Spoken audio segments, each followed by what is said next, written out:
Everyone in Havenwood was convinced Leo and Ethan were history. To the outside world, they were two alphas who had clashed one too many times, their friendship finally imploding. No one saw the truth, the secret moments away from judging eyes where they were practically inseparable, lost in each other. And certainly, no one knew the impossible reality that Ethan, an alpha, was carrying Leo's child.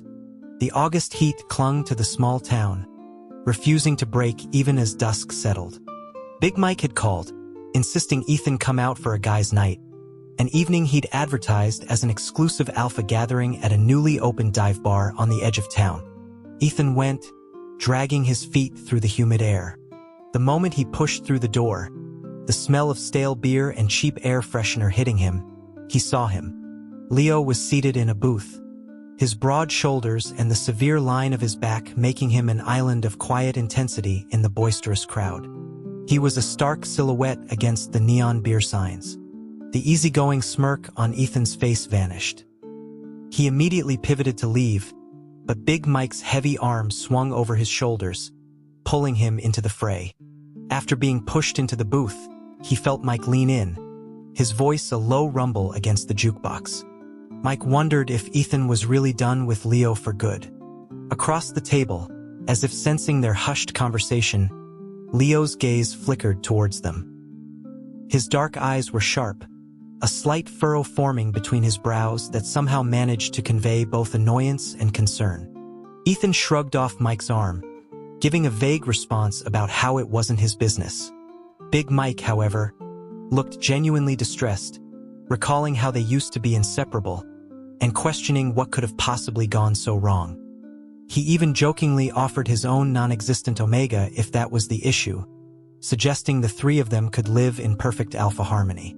Amused despite his mood, Ethan grabbed a pretzel from the bowl on the table and shoved it into his friend's mouth, telling him to get lost. Big Mike was about to say more, but others in their group were starting a round of darts, and the moment for serious conversation passed. He made an effort to position himself between Ethan and Leo, a human buffer to prevent a fight from breaking out. It was a wasted effort. A palpable disgust radiated from Leo whenever his gaze drifted in Ethan's direction, his brow tightening. Ethan just lowered his head, a wave of fatigue washing over him. Eventually, Big Mike tried to drag him into a game of darts. He commented that he'd passed Ethan's house earlier and noticed the blackout curtains were drawn all day, remarking on how much he'd been sleeping. Ethan waved him off, claiming he just didn't feel like moving. With an exaggerated eye roll, Big Mike turned his attention to Leo, his tone shifting to one of noticeable respect as he invited him to play. Leo's quiet agreement to join the game seemed to make several Omegas lingering nearby brighten considerably. It was an undeniable fact that his reserved, imposing presence had always been a magnet for them. Ethan watched the chaotic game unfold with a blank expression before tapping Big Mike on the shoulder, murmuring that he was heading to the restroom. As he tried to squeeze out of the booth, he found his path blocked by Leo, who was now sitting on a stool, his posture impeccably straight. Ethan tapped his knee twice, his voice laced with impatience as he told Leo to move. The boy, who had been focused on the dartboard, looked up. Their eyes locked, a silent, charged standoff in the middle of the noisy bar. The room seemed to quiet around them as Big Mike tugged on the hem of Ethan's shorts, a silent plea not to escalate things. In the tense stillness, Leo shifted his stool just enough for Ethan to pass. Ethan raised his leg, his bare calf brushing against the solid warmth of Leo's back as he stepped out from the booth. He walked slowly, his steps feeling unsteady. The men's restroom at the end of the hall was empty. He leaned against a sink, and just as he reached for his belt, the door creaked open. He glanced up into the mirror, saw who it was, and then looked back down at the grimy porcelain, ignoring him. A familiar presence pressed against his back, warm breath ghosting over the glands on his neck, carrying the potent, unmistakable scent of Leo's pheromones. The scent was so ingrained in him that his first instinct was to pull away, but he held his ground. Then, strong arms wrapped around his waist, large hands with well-defined knuckles expertly unbuckling his belt. The action was intimate and practiced. Leo's voice was a low, cool murmur against his ear, asking if he'd brought the ointment and if Ethan wanted him to apply some more. Ethan shoved him back with an elbow, turning to face him with gritted teeth, demanding that Leo show him some respect in public. Leo simply raised an eyebrow, the cold mask from the bar completely gone. He leaned in, his lips brushing against Ethan's, which were pressed into a thin line of anger. Ethan slapped his hand away, hissing that it was over between them, that they had broken up. Leo held him firmly, a hint of amusement in his voice as he asked when exactly this breakup had occurred. Ethan retorted that it had happened just now. Leo's next question was when they would get back together. Ethan scoffed, saying it would be in the next life. A short, breathy laugh escaped Leo's lips as he rubbed his nose against the side of Ethan's face. He agreed, mockingly, that the next life sounded perfect. Ethan told him to get lost, but as he turned away to fix his pants, the corner of his own mouth ticked upward in a faint, involuntary smile. People thought he and his alpha sweetheart, Leo, were like oil and water. In reality, they had a history that ran deeper than anyone knew, a secret intimacy measured in countless stolen kisses and more. He couldn't pinpoint the exact moment his feelings had changed, but he knew a summer vacation spent apart had left an aching void in his chest, filled only by their late-night phone calls. He remembered the jealousy that flared when an Omega confessed their feelings for Leo, and how Leo, despite his perpetually stern expression, always seemed to know exactly how to soothe his ruffled pride. Leo knew every one of his preferences, treating them like a sacred code, all in the service of taking care of him. Ethan's alpha dignity was often in tatters, yet every move Leo made held him captive. He was reckless and a troublemaker. Leo was calm and centered, always there to clean up his messes. It felt as if their very bones were intertwined, impossible to separate. Their first kiss had been after a night of drinking, a clumsy and accidental collision of lips that was anything but gentle. It was fierce, a battle for dominance tainted with the metallic tang of blood and pheromones. He had, by the slimmest of margins, lost that battle. They started their relationship in secret after that. Two alphas in a relationship was a novelty in a town like Havenwood, something people gossiped about but didn't outright condemn. Still, when he'd casually asked his parents for their opinion, they had frowned. They questioned the logistics of it, two alphas who couldn't mark or be marked, wondering which one would be willing to submit to the other. Hearing their conventional views, he had just smiled and decided to keep his relationship with Leo buried deep. He didn't care about outsiders, but he knew both their families dreamed of them settling down with Omegas. So they pretended to be at odds, a strategy that better hid the sweetness of their reality. There were, of course, challenges. The natural clash of their alpha pheromones, especially in moments of passion, made peaceful coexistence difficult.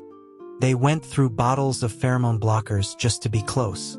Leo was 6 months younger but carried himself with the gravity of a man years older. Ethan, though just as tall, had a leaner build that sometimes made him look more like a beta. On their secret dates, people often assumed Leo was his older brother. Leo would tease him, saying he still had the look of a high school kid. This always provoked Ethan, who would bite him until Leo relented and called him boss or, on rare, playful occasions, even honey, which never failed to make Ethan's head spin. Just this morning, after returning from a few days at his grandfather's lake house, he had found Leo waiting for him, his eyes red-rimmed. The blackout curtains in his bedroom had stayed drawn all day. When he finally emerged, the first thing he did was kick Leo out and block his number. He couldn't believe the nerve of the guy, showing up at the bar tonight as if nothing had happened.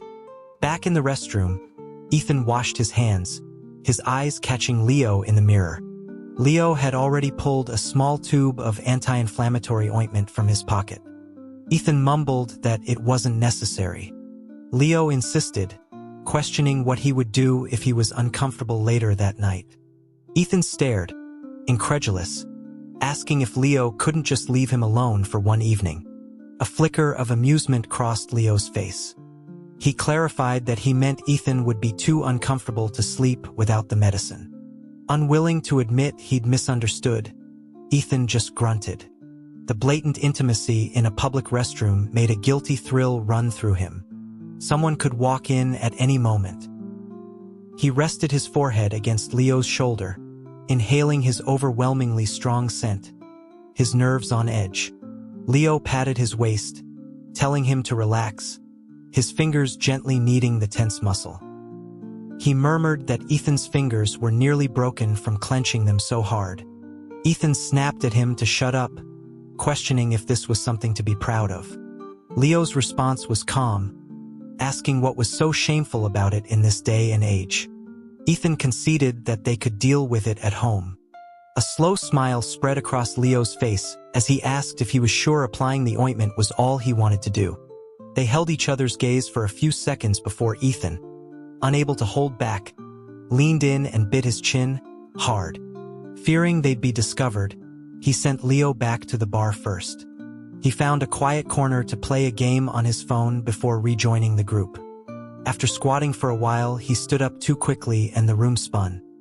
He stumbled back towards the restroom to splash some water on his face. As he leaned over the sink, a wave of nausea rolled through him. He retched, a dry, unpleasant heave. This had been happening lately, this sudden sickness. He blamed Leo for running him ragged, messing up his sleep and his appetite. Cursing under his breath, he dried his face and headed back. The bar was even louder now. He noticed Leo sitting with two Omegas, who both turned to stare at him with dark, unreadable eyes as he entered. Ethan met their gazes for a beat before looking away. He deliberately sat on the couch directly behind Leo. When Big Mike tried to get him to play darts again, he refused. Unnoticed in the chaos, he slipped off one of his sneakers and used his foot to poke Leo's side. He knew exactly how toned and powerful that body was beneath the fabric of his shirt. He prodded more insistently, feeling the muscles in Leo's lower back tense in response. Just as he was about to slide his foot up under his shirt, a warm hand suddenly captured his ankle. The heat from Leo's grip was startling. He squeezed gently, a comforting pressure that made Ethan relax into it. There, amidst the crowd and the noise, they shared a secret, intimate moment. Suddenly, one of the Omegas looked up, asking what was wrong with Leo's hand. Curious glances turned towards him. Leo smoothly raised his hand from beneath the table, explaining calmly that a stray cat had wandered by and he'd been petting it. The excuse was met with confused murmurs about a cat being in the bar, but Leo offered no further explanation, and the group's attention returned to the game. Ethan expressionlessly pulled his foot back. The shamelessness of Leo was both infuriating and thrilling. As the game continued, the feeling of unease returned. The air was thick with smoke and the stray pheromones of other alphas, and the nausea from earlier came rushing back. He stood up abruptly and clapped Big Mike on the shoulder, announcing he was heading home. Outside, the night air was a little cooler. He leaned against a flickering street lamp, and after about 10 minutes, Leo emerged from the bar. He strode over, his hand immediately going to Ethan's forehead, then to the glands on his neck. His voice was laced with worry as he asked if he was feeling unwell. Ethan yawned and leaned against him, finding comfort in his scent, admitting that he just felt off. Leo suggested a trip to the local clinic, but Ethan refused, blaming it on lack of sleep thanks to him. Seeing that his color was normal, Leo didn't push it. Instead, his hand slid down from Ethan's face, his fingers intertwining with Ethan's. He said gently that they should go home. They took the back alley, a shortcut they knew well, where the darkness would hide their joined hands. Their houses were neighbors, separated by a 10-foot wooden fence. Leo's parents had moved to the city for work at the beginning of the year, leaving him alone in the old house, which made their secret rendezvous incredibly convenient. A particular brick on the wall between their yards was worn smooth from Leo's frequent climbs. They held hands the whole way back. At his own gate, Ethan tried to pull away, but Leo held fast. He reminded Leo that he'd promised to leave him alone tonight. Leo smiled, his eyes glinting in the dim light, and promised he had no ulterior motives. He just wanted to show Ethan his new game console and give him a massage. The offer was tempting. Ethan was a little hesitant, mentioning his parents were home. Leo easily countered that he could just tell them he was crashing at a friend's house for an all-night gaming session. It was a solid excuse. Convinced, Ethan sent a quick, deceptive text to his parents. Being an adult alpha, they rarely worried about him, so they agreed with only a few words of caution. Leo then happily led him back to his house, looking as pleased as a dog with a stolen steak. True to form, an alpha's promises were often laced with deceit. The massage eventually became something else entirely. The room filled with the scent of two alphas, challenging and yet perfectly synchronized. As Ethan was lazily pulling Leo down for another kiss, the distinct sound of a car crunching on the gravel driveway below made them both freeze. Leo's parents were home. They had returned to town unexpectedly. Scrambling, Leo threw on his clothes and doused the room with a barrier spray to mask Ethan's pheromones before hurrying downstairs. The old house had poor sound insulation, and Ethan could faintly hear their conversation. His parents explained they'd rushed back for the funeral of a respected town elder. They asked Leo why he was still awake, and he muttered an excuse about his game console. As he was about to return to his room, his father stopped him. He asked if Leo was free tomorrow. There was a pause. Then his dad continued, asking him to drive out to the countryside and pick someone up. The old man who had passed away had left behind an Omega grandson, a boy their age who was said to be quite beautiful. His parents wanted Leo to bring him back to Havenwood for a couple of days to lift his spirits. Leo quietly declined, stating that the arrangement between an alpha and an omega was inappropriate. But his parents pressed, his father calling the boy a perfect match, and his mother gently suggesting they could just be friends if nothing else, framing it as doing them a favor. The voices outside the door fell silent. Ethan sat on Leo's bed, a heavy, suffocating feeling settling in his chest. The amorous bubbles that had filled the air moments before had been violently popped, replaced by an uncontrollable irritation. That nauseating feeling surged again.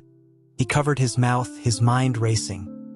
He told himself that Leo, for all his faults, was loyal and wouldn't agree to it. He wouldn't dare. Then he heard Leo's voice, clear and steady, say, "Okay." When Leo returned to the room, Ethan was already dressed. He stood up and moved past him without a word, intending to leave, but a hand shot out and grabbed his wrist. Leo's voice was gentle, pleading for him to understand. He explained that his parents were in a difficult position and he had to repay the favor. He swore it was just for 2 days and that Ethan could even come with him to supervise if he was worried.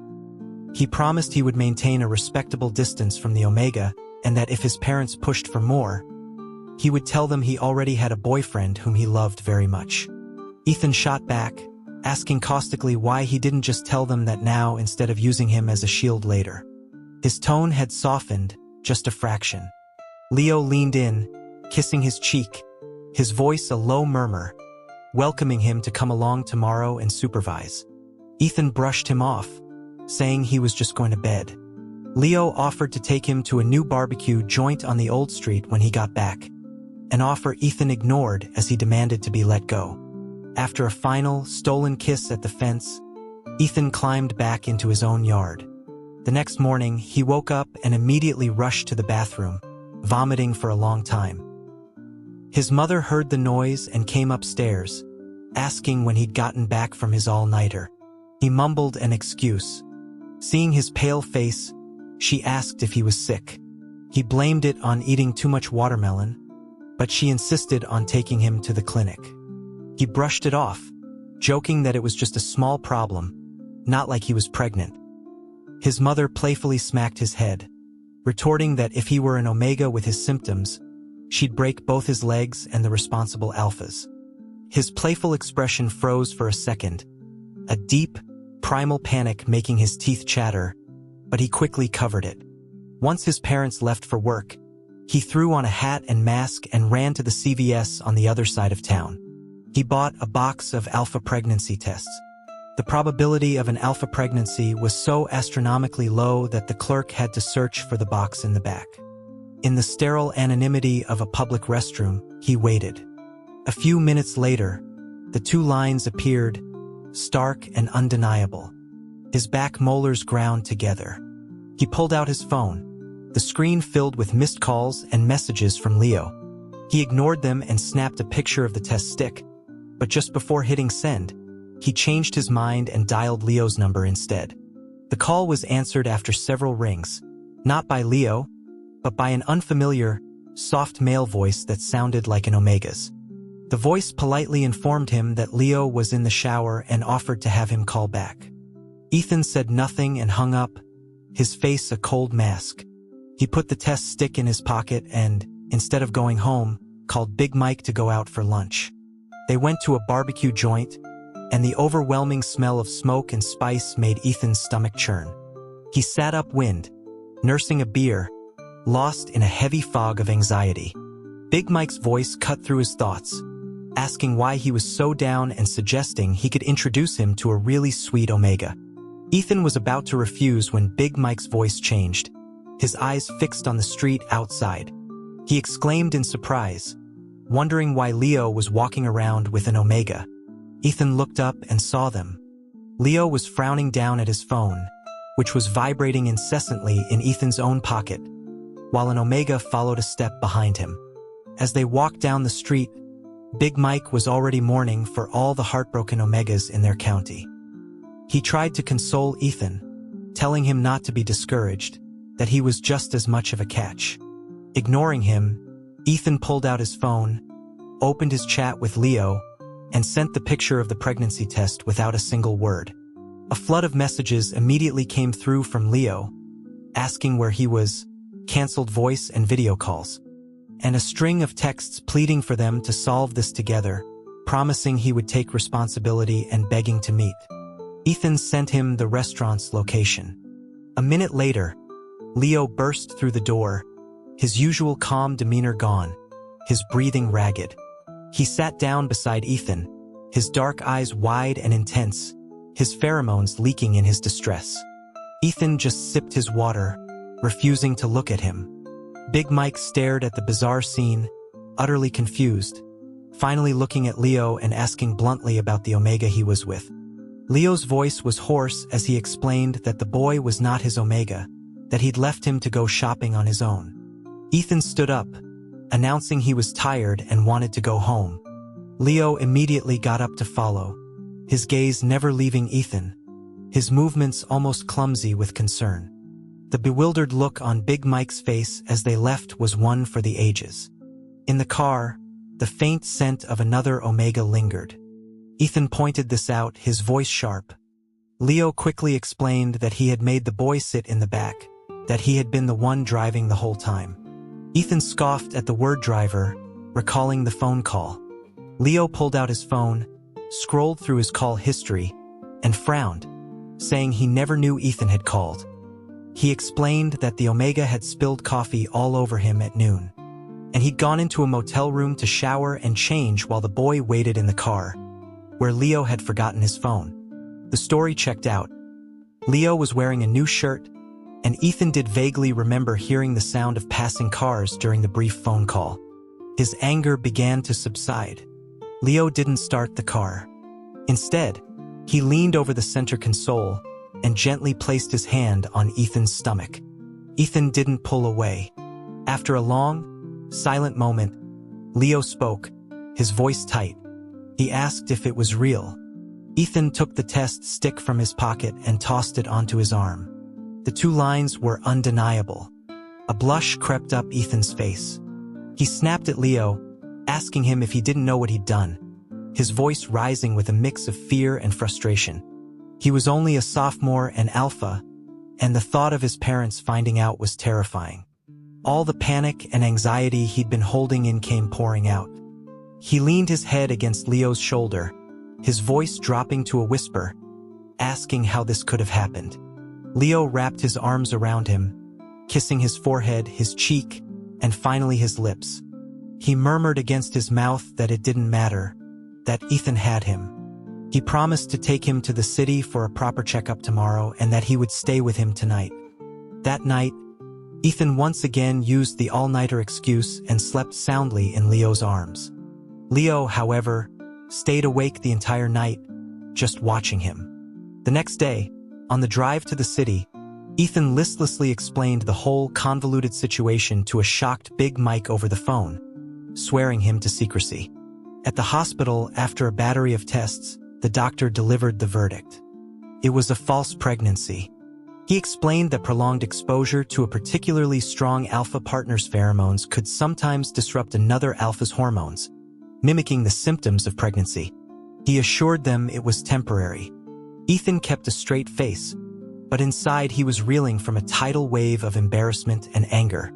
To think of how he had acted yesterday, he wanted the world to swallow him whole. Then, the doctor cleared his throat, adding that there was one other temporary side effect of the hormonal imbalance he should be aware of. Leo, who had been silent, asked what symptom. The doctor smiled kindly and said, "Lactation." There was a loud crack. Ethan had shattered the plastic armrest of his chair, his pheromones flaring violently. He didn't know what Leo was thinking, but his own face was a thundercloud all the way back to the car. "Ethan, fasten your seatbelt," Leo reminded him softly. That gentle sentence was the spark that lit the fuse. Ethan whipped around, clambering over the console to sit on Leo's lap, pointing a finger in his face. He threatened to kill Leo if he dared to laugh. Leo put one hand on his waist to steady him and caught his pointing finger with the other. He swore he wasn't laughing, but Ethan accused him of laughing on the inside, of thinking he was a freak. Suddenly, all the fight went out of him. The hand on his waist tightened, pulling him closer. Leo's voice was low and serious. "It will be true in the future, Ethan.